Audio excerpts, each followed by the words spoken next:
Hi, we're the Chain Mason, and you're watching Flip Geeks TV. Hi, Chain Mason, everyone.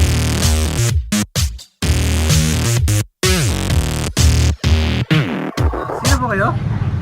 Chain Mason. Chain Mason. Chain Mason. Chain Mason. Chain Mason. Chain Mason. At ilang members po yung Chain Mason? 13. Sampu lang. Sampo. Hindi pa nag-exist yung tatlo. Oo. Mag-i-exist pa Imagination lang. lang namin yun. Isang babae. Isang babae, Oo. siyam na lalaki. Yung sa siyam na lalaki, tatlo dun medyo alanganin. Pwede, Yung isa long hair. Gag.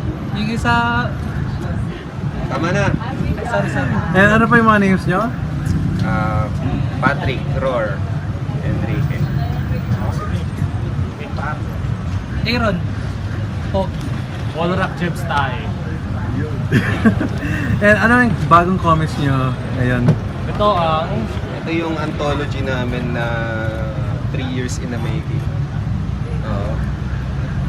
Ano, tapos na siya nung 3 years ago, 'di ba?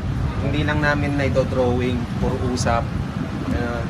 Lagi naman ganun eh, puro usap. siguro yung usap namin ganito kakapal, tapos yung kinalabasan ganito lang. Oo. ito. Oo, Tama yan, yun. tama yan. Chain Heroes, origin siya ng mga characters, ng mga superheroes na nire-recruit ni Nick Fury. Obviously, Nick Fury. Ayun. So, yun. Meron na ng schedule ng aming Ayun, nasa so- likod. Ayun. Hindi, bakit mo yung ating... Mamaya na yun. Mamaya na lang na. Sige, para ano. So one shot ba siya or series talaga?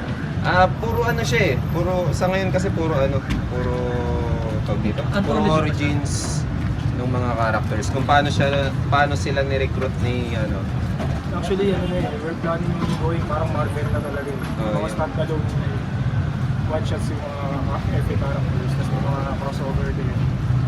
Yung So anime, parang may universe na rin dun sa ginawa namin ng Bollywood. meron talaga. Meron kasi yung isa sa grupo namin, magaling sa mga sa mga parody. Kasi yun. So, Yung concept. Oo. So yung pangalan ng grupo na yan, Chain Heroes. Chain Heroes. And ilan yung members na? Sino sila yung mga? Si Greens, ano siya eh, kay David.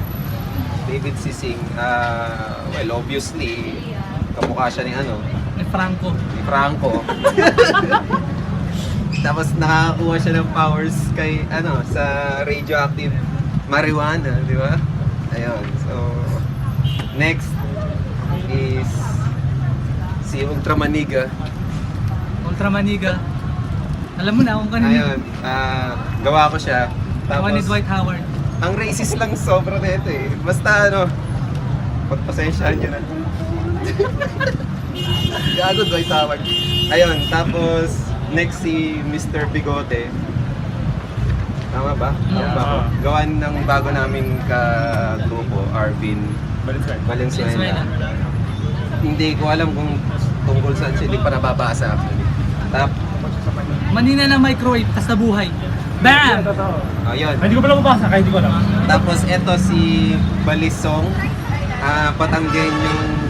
Batanggen yung magaling sa balisong. Tapos, Super cliche. Ayun, tapos si Norman, ito yung tatalo kay si Norman. Ito tatalo kay One Punch Man. Kasi di ba si One Punch Man, isang suntok lang. Tapos na, ito dadaan lang eh. Wala siyang gagawin. Mamatay natin Dadaan lang, patay na kalaban. Oh. Di ba? Ano pangalan ng creator ni One Punch Man? Swan. Creator ng One Punch Man. Si Tu. Ayun, basta, talo na yun. Talo na yun. si Tu. Next is si Gugina na may pangalawang katauhan. Pag nakagawa ng masama, nagiging bad Gina siya. So si Gugina nagiging bad Gina. Masaya siya. Hindi ko talaga alam kung seryoso tayo minsan sa buhay eh. Basta nagiging bad Gina si Gugina. So ayun. Next si Blue Boy, kulay blue lang siya na traffic enforcer. Basta kulay blue lang siya eh. Kasi power. Ang powers niya is ano, Ganun ang traffic. super enforcer. Ganun. Basta. Paki-edit na yung... Itong part na to, pakiputol na lang ha. Next si Kapitan Takatak. Ano? Takatak boy na ano, yung alam niyo yung Yu-Gi-Oh, di ba? Yun, ganun. Marlboro. Malboro sa defense position. Oh, ganun. Tsaka nito Patak. Ito ang trump card ko, Max Menton. Next si Mimaru. Ano? Ninja na...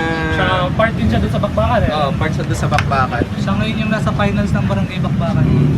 Actually, pinakasikat na. Oh, ito yung pinakasikat na member ng Chain Oh, Heroes. pinakapogi, sikat lahat na lang. Royalty na sa kanya. Oh, gawa ni Sherwin Sablaon ng kasama ngayon sa Suryam. Tapos ito si Lekat. Eman. Gawa ni Eman. Cyborg yun. Basta cyborg lang din siya.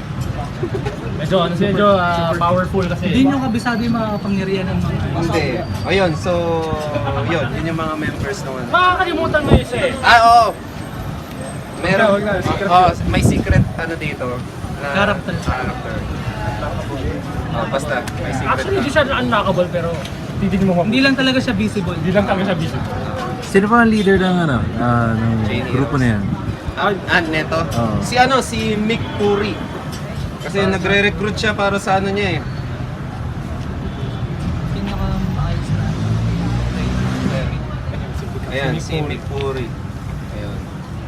Nagre-recruit siya. Actually, badyaw siya eh. Oh, badyaw siya. Ayun. So, bawat origin, kanya-kanya kayong sulat. Pero yung in-next kasi namin dito na ano, na yung talang story na, para siyang Avengers na. Avengers talaga Ito yan. yung ano, ito yung mga plano nga pala namin 2000 hanggang 2017. Sana. Sana. May plano kami, tignan nyo. Ayan, Origins tapos na, di ba? Sa Indicate, susunod namin yung Picon, mga kwentong pambata. Ayan, Picon. Oo, ang bata talaga. Bata. Yun. So yun, yung Chain Heroes na susunod sa 2016 Walang November Comic Con sana. Ang title is Age of Circuit. Kalaban nila si Circuit. Oh, si Sir Kit ang kalaban nila. Yung cyborg yun. Cyborg yun. Cyborg na Si Sir kalso. Kit. Ano nga pangalan ng headquarter niya? JT2. J2. J2! J2 Maycomb. Gagi Ayun. JT2! Ayun. Yun. Okay. Pero, real talk yan. Pero real talk yun. J2 Maycomb. Ayun. Original concept. Napapansin ko ay... Ilalabas mo yan, di ba? Oo naman. O yan! Yun tayo! Napapansin ko ay maraming lalaki pero iisang lang yung babae dyan na member. Mm. Di ba siya magre-reklamo na, uy, parang sausage fest to. Hindi, actually, siya yung pinakamalakas din sa grupo. Isa siya sa pinakamalakas eh. So, ayaw na lang nilang galitin to eh.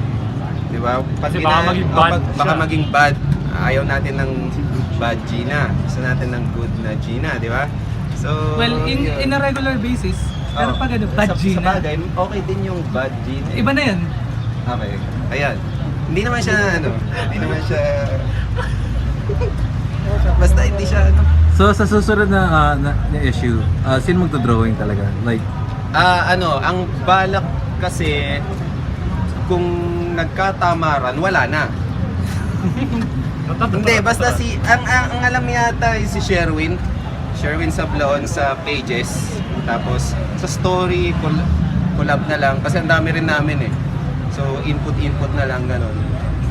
Tapos, well, Dalawa lang naman sila ni Sherwin. Tsaka dalawa lang sila ni Sherwin sa ni David ang matinong gumawa talaga ng pages eh. Kami eh. Actually, kung sino talaga yung magaling mag-drawing sa amin. Oo, sila mahusay talaga.